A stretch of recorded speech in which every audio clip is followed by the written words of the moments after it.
Sinbad returned from his first voyage with a fortune. But human nature is not easily satisfied. Accustomed to a comfortable life, he was soon rekindled by a desire for adventure and greed, and prepared to set sail again. He gathered a fine ship and a group of merchants and set sail. After several days of sailing, he arrived at an island with lush forests and clear waters. It appeared to be a prosperous place, but it was actually the nest of a giant bird, the roc. The merchants exploring the island discovered an enormous egg, which they destroyed and devoured, seeking its precious meat. Sinbad tried to dissuade them, but to no avail. Soon, the roc, enraged, flew across the sky, picking up a massive rock and hurling it down onto the ship. The ship was shattered, and most of his companions drowned in the sea.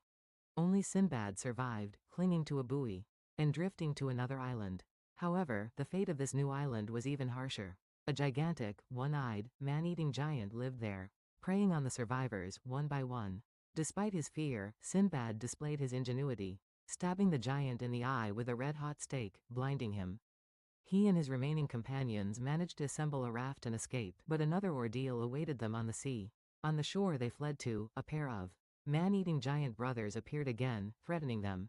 They barely managed to escape to the sea, but this time, a giant serpent appeared and devoured his companions whole.